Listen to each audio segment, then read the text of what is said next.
Told y'all Wednesday night that we had been looking at this thing. Um, Jonathan Owen shared it with me, and it was an article from, I think, 1986. And what it was an autopsy of Christ. And a bunch of medical doctors had gotten together. Some of them were believers, some of them were not. And they got together and they looked at crucifixions back in the Roman time and what the crucifixion of Jesus might have been like as to how it affected the body of Christ from the time that he was in the Garden of Gethsemane to the time of his death. And there was some conclusions they drew about, like cause of death, some of the physical things that happened to him, and what the names of the things are. And what I found out was that since there was a name for some of these things that had happened to our Lord, some people were able to stop wrestling with the fact that did it happen or not. There was physical evidence. There was a name for it, and it was easier for them to believe. I said, well, I believe that would go along really well with the Lord's Supper. So, been looking over that and going to talk about some of those things this week. We have a lot of scripture to go through, so if you would like to write down all of these, I believe we got them all on the board, so it'll be easier to keep up with. But we will be going through several different aspects of the last days of Jesus, or the last day of Jesus. We're going to start off in the book of Luke, chapter 22.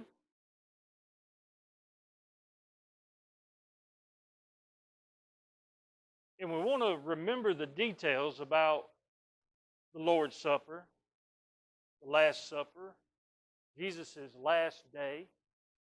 And it was customary for the Jewish people to observe the Passover meal once a year. It was their biggest festival. And Jesus and his friends got together in a borrowed room. It was this fellow named Joseph, and they borrowed a room from him. And they were together up in that room when they had eaten the Passover meal. And after they had eaten the Passover meal, Jesus, this is where we pick up at. Luke 22, verse 19. It says, and he took bread, he gave thanks, and he broke it. And he gave it to them, saying, this is my body given for you. Do this in remembrance of me. And in verse 20 it says, in the same way after the supper he took the cup, saying, this cup is the new covenant in my blood, which is poured out for you. But the hand of him who is going to betray me is with mine on the table. And he went on to talk about how he was going to be betrayed, and he was trying to get them set up for the fact that the end was happening. When Jesus took the bread and broke it, and he said, remember me. Do this and remember me. He didn't ever want us to forget him. But every time that they observed the Passover meal as tradition, every time that they would take the bread and break it, he wanted them to remember his body. Now, the next day of his life, these fellas got to witness probably the worst thing you could see happen to a friend. And a lot of them deserted him. A lot of them couldn't stick around. One of them even denied that he knew who he was. But they all came back. In 1 Corinthians chapter 11, verse 23, the Apostle Paul telling the church at Corinth, he said, for I received from the Lord what I also passed on to you. The Lord Jesus, on the night he was being betrayed, he took bread. And when he had given thanks, he broke it. And he said, this is my body, which is for you. Do this in remembrance of me. In the same way, after supper, he took the cup, saying, this cup is the new covenant in my blood. Do this whenever you drink it in remembrance of me. For whenever you eat the bread and drink the cup, you proclaim the Lord's death until he comes. Now, This is in 1 Corinthians chapter 11. The church had remembered the words about the Lord's Supper, and they were not getting it right. So Paul here is issuing a warning and giving them proper instructions on how to remember the Lord's Supper. And he starts it off with the words of Jesus. This is what Jesus said. Whenever you take the bread, whenever you take the cup, do it in remembrance of me. So whenever you are given communion, remember the details. Remember what happened to Jesus' body. Remember that night, what it must have been like for Christ. Here he is, the best, most excited and celebrated festival in all of the Jewish customs, observing the Passover, where God spared the Jewish people freedom from Egypt, and the death angel passed over the homes of the Jewish people and ultimately freed the Jewish people from Egyptian rule. And then what? The people got to go to the promised land. It took them a while, but they got there. I'm finally going to get to celebrate it. One last time with my friend. And as he sat there around that table, he knew who was going to betray him. He knew what was about to take place. He knew he was about to be arrested, and he was going to die on the cross the next day. He knew it. Can you imagine sitting there eating a meal, knowing that this is my last meal? Not that it could be my last meal, but it definitely is going to be my last meal. This is the last time I'm going to be free, and I'm going to get to eat with my friends and give hugs and pray for them and teach them. This is the last time I'm going to get to have church with my friends before I die. Well, that was just the Last Supper part. Let's move on into the story when Jesus goes to the Garden of Gethsemane up on the Mount of Olives. We'll look in Luke chapter 22, verse 42.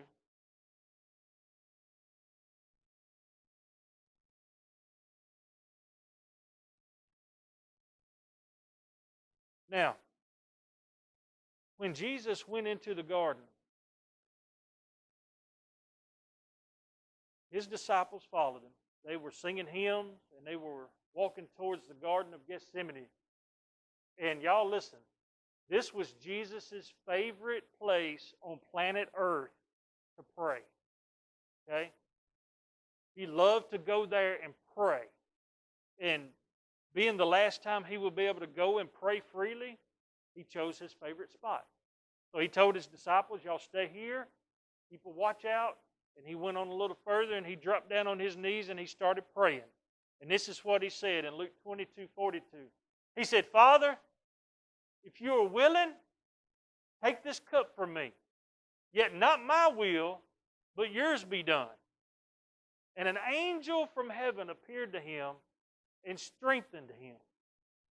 And being in anguish, he prayed more earnestly, and his sweat was like drops of blood falling to the ground.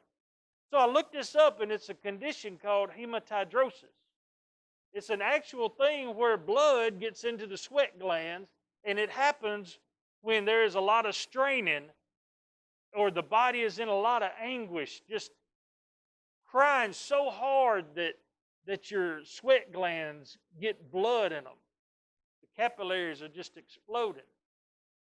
And have you ever seen anybody with that? Well, I'm telling you about a guy that had it happen. I have prayed pretty hard, I thought, sometimes, and I've never sweat drops of blood. All right? I have prayed so hard before that I have sweat, and never has it been drops of blood. And I'm going to tell you something. When you get to praying and you get to sweating, that's the first thing that pops in your mind. Is that blood? And you'll wipe and you'll be like, no, that means I can pray harder. Mm-hmm. Well, Jesus did. And do you see what he prayed? He said, Father, if there's any other way, because he knew how bad this was going to go. He knew how much it was going to hurt. He knew all of those things. And his human side was like showing here.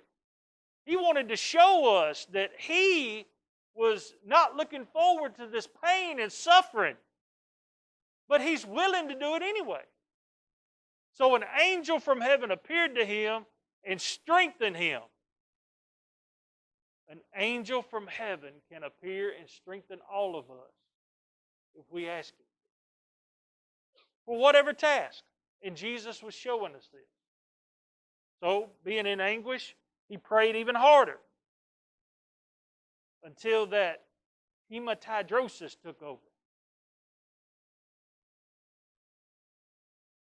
When we partake of the Lord's Supper, when we take the body in form of the bread, we remember that body that prayed that prayer. God, not my will, but yours be done. And we remember that blood that came out of his forehead. The way we sweat, he bled. That same blood that paid for our sin, he was praying it out in the garden. Remember that when you partake of the Lord's Supper. Well, the next thing we want to look at is in Mark chapter 15, verse 15. And we see man's judgment.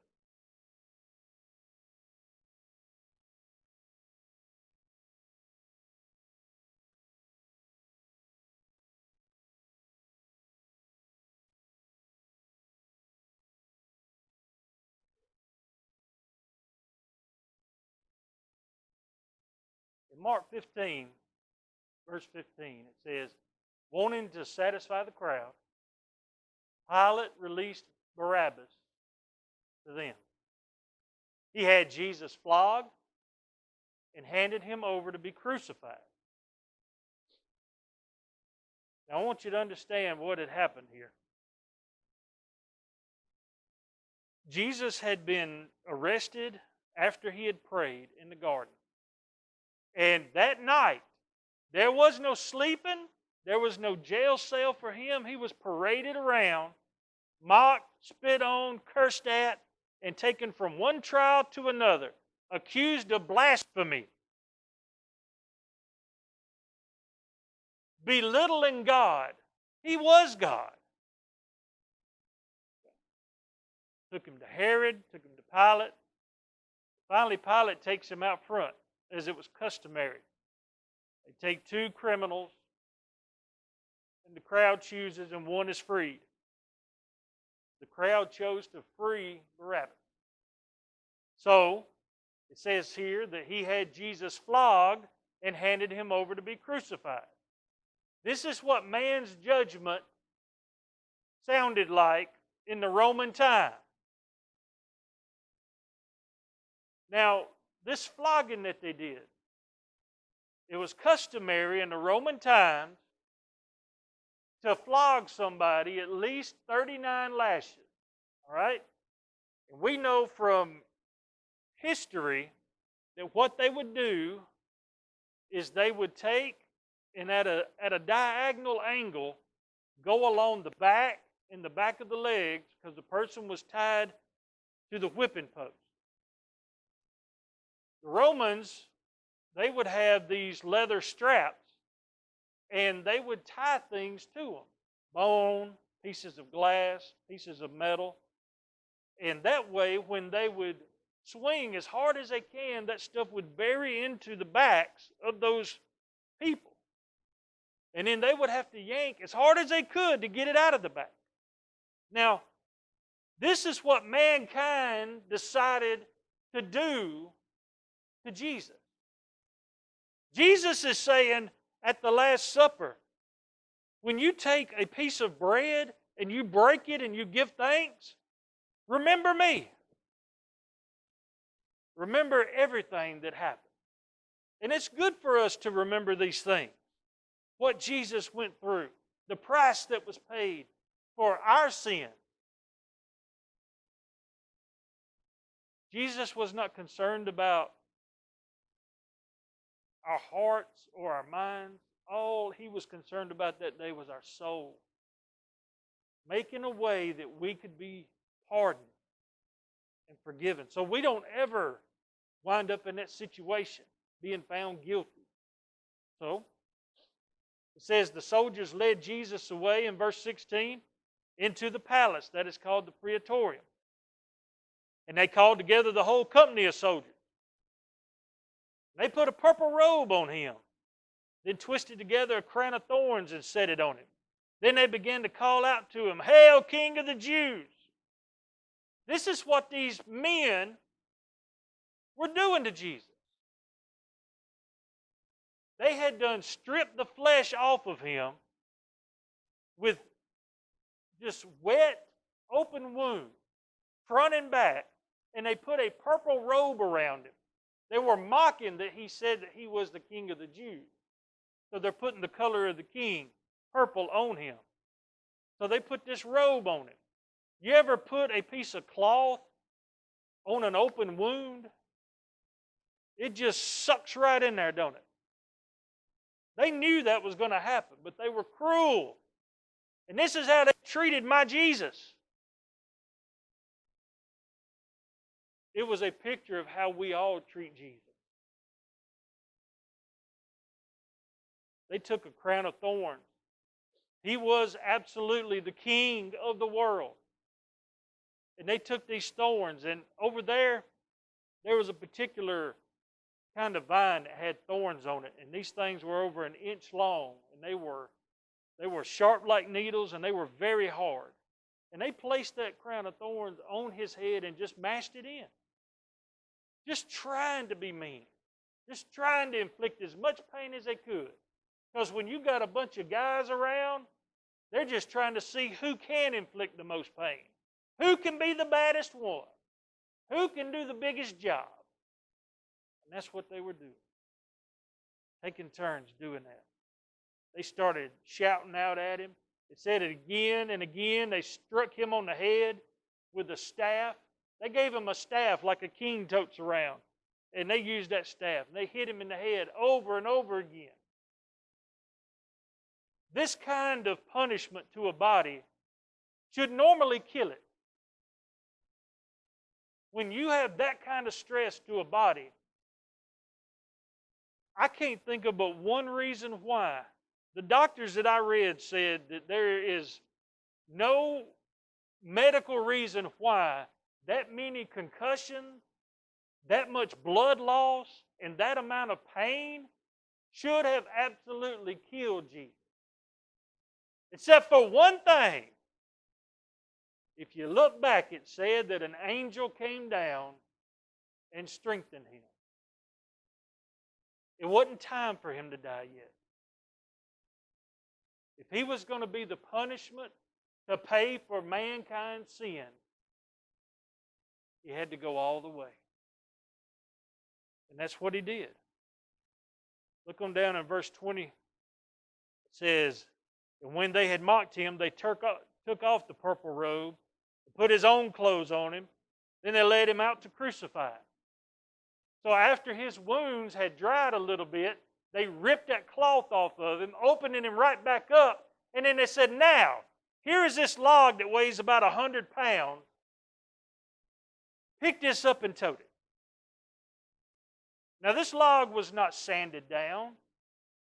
It was just a very splintery, heavy log. And in verse number 21, it says, "A certain man from Cyrene, Simon, the father of Alexander and Rufus, was passing by on his way in from the country. And they forced him to carry the cross. They brought Jesus to the place called Golgotha, which means the place of the skull." Now,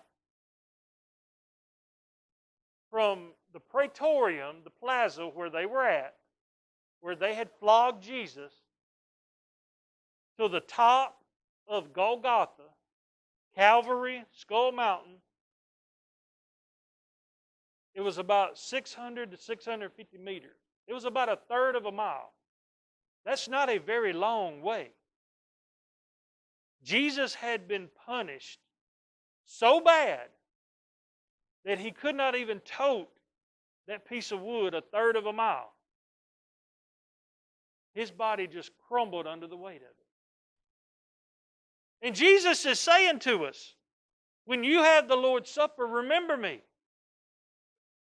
Remember everything that I went through. Remember how it felt as I tried my best to stand up. And those soldiers that had been beating on me and mocking me and just hurting me, when they put that piece of wood on my shoulders, I just fell. I couldn't tote it. And I'm sure they probably whipped him and tried their best to get him up. And this other Jewish guy come walking by and like, here, you tote it. Because wasn't none of them going to tote it. But Simon did. He had the honor of meeting Jesus that day. He didn't really want to do it to start with, but he did. And I bet he knew Jesus the rest of his days after seeing what all happened.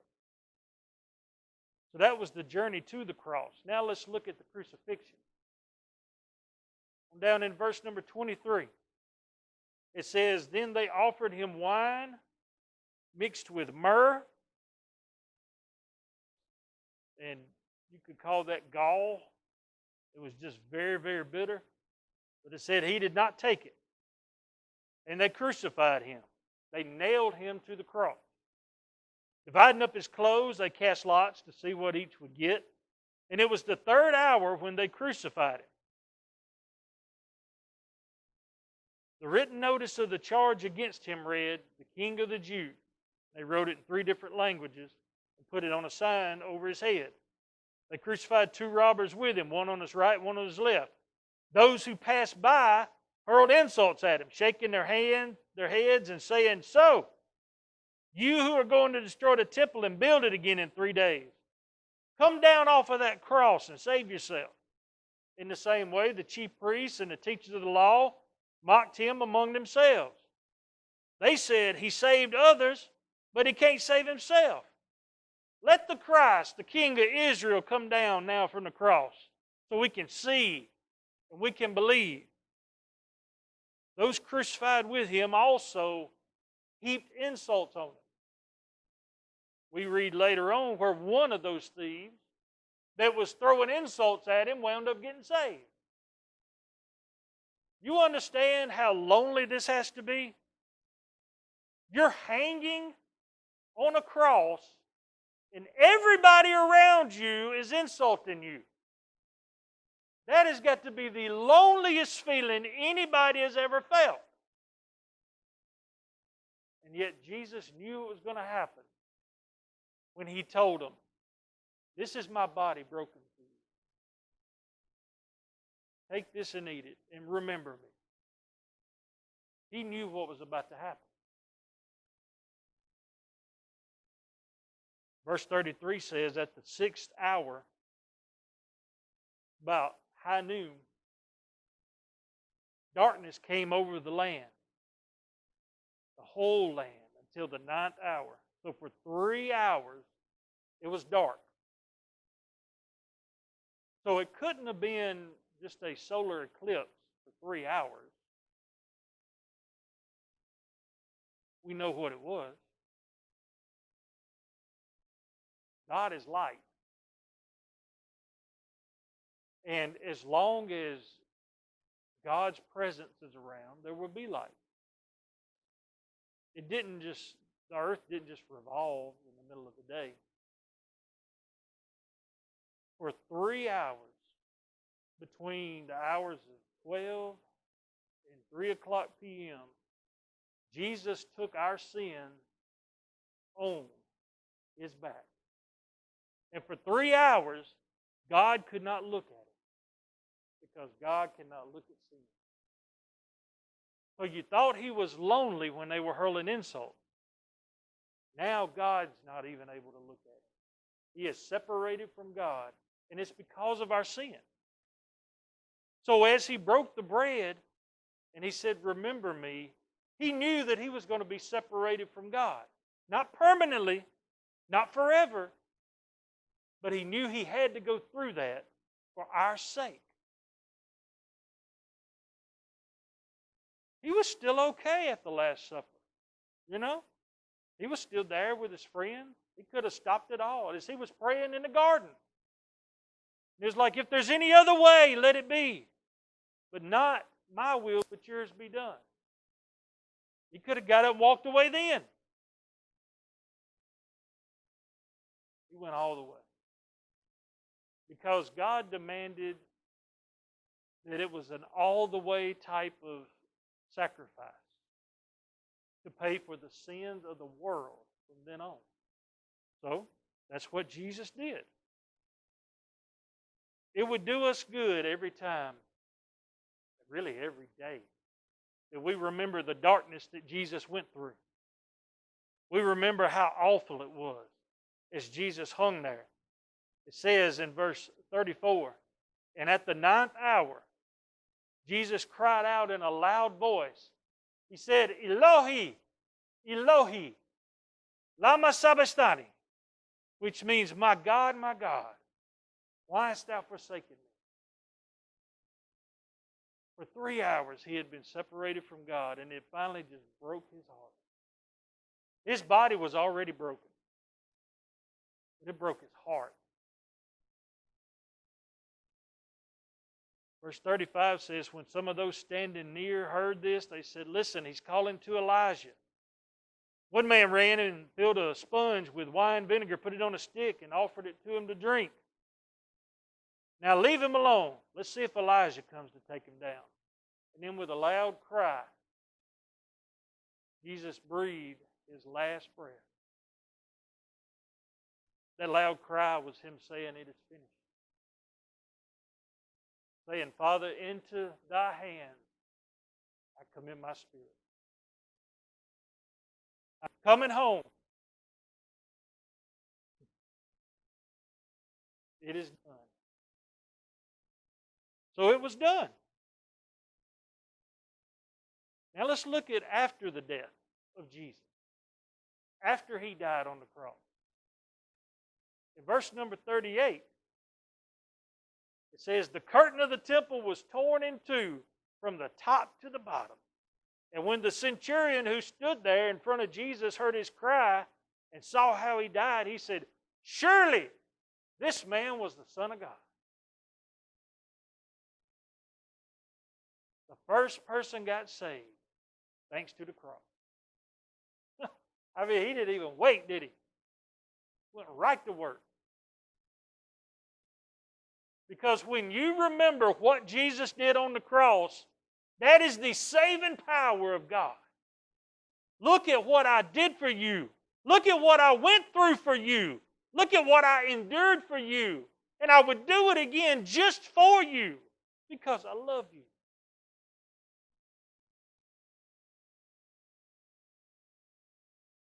Jesus sent me in here this morning to tell you this. There is nothing that he won't do for you. He wants to save you from hell. He can save you from hell. That's the greatest thing that anybody can ever experience. Being saved from eternal punishment and separation from God. Jesus offers us that. And then he offers us a life of victory. I got saved. Now, guess what? I get to celebrate the fact that my Jesus lives. He didn't stay dead. He's alive. He's alive in me. He lives. I see him in creation. I see him in other Christians. I see him working out things that it can only be God. And he knew that when he took the bread and he broke it.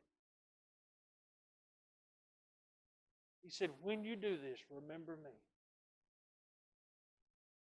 All of a sudden, I'm remembering how I was lost, how I was trying to figure things out on my own, and how he was patient with me. He had mercy on me. And I remember the day when I didn't run from him anymore. I remember the day that His blood was applied and He saved me. I remember that day. Oh my goodness. Do you remember how that felt?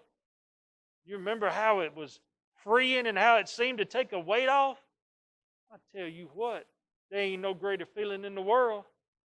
Over in John 19, verse number 33, it says, when they came to Jesus and they found that He was already dead, they didn't break His legs because there was not going to be a bone in His body broken. He was pierced for our transgressions. He was crushed for our iniquities. But the chastisement that brought us peace was laid upon Him, and by His wounds we are healed.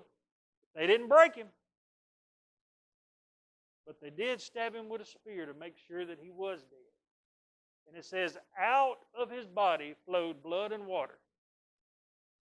These doctors said that there's some fluid around your heart called, what's it called, pericardial fluid? Does that sound right? Well, apparently, when you get to beating on somebody, that pericardial fluid will increase. And when this guy stabbed him between his third and fourth rib, right here, out came blood and pericardial fluid, which looked like water, coming out of the same hole. You know why Jesus did that? You know why God allowed that to happen? It's so people could see that with the blood we are saved, and by the living water we are taught. Jesus is called the living water many, many times. And He was letting people know that He is not going to stay dead. He is the living water. He's not the dead water. And all He did while He was dead was go into hell and preach, and He went into heaven and preached. And then on Easter morning, He walked out of the grave. He beat death.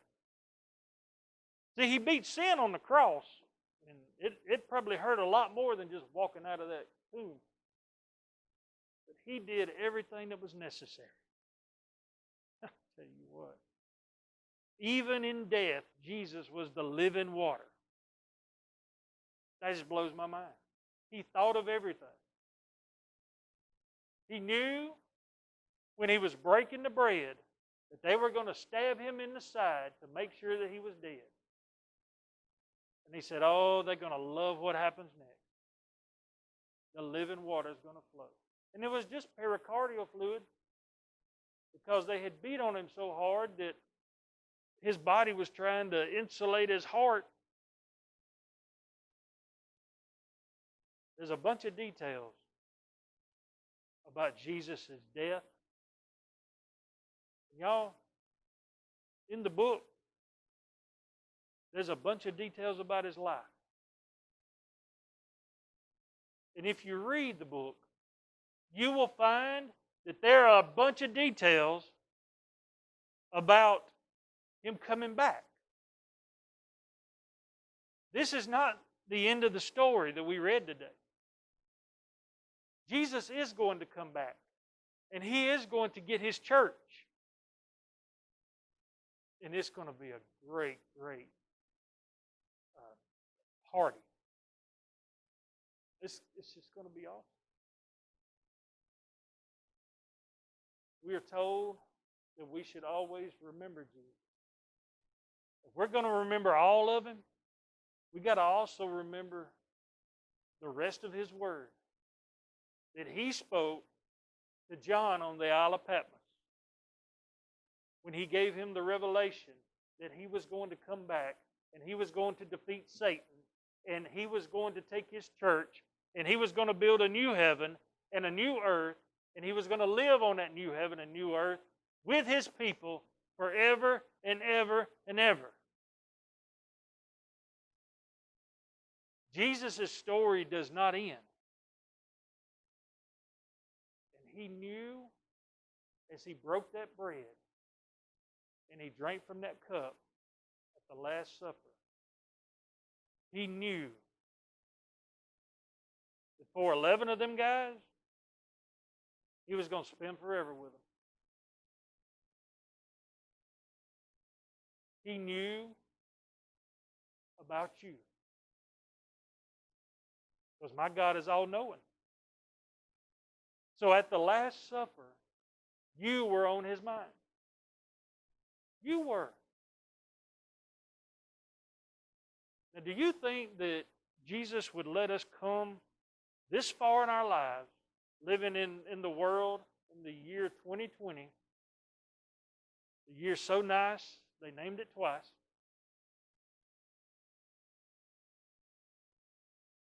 Do you think He would let us get here today just to not be victorious? If you've got something that the angel needs to give you strength to overcome, ask Him for it. If you have to pray so hard that you sweat blood, pray. Then ask Him for it. But this morning, as we go to the Lord's table, and we take the bread and we take the cup, let's remember what Jesus has done for us, and let's apply that to our lives. Let's apply it to our soul, okay? Now, if you need to pray about anything or get anything straightened out in your heart, I'm going to play a song here, and you just take this time to remember, to reflect, and think about what Jesus has done for you and what He's still doing. If there's anything you need to straighten out, now's the time to do it, okay?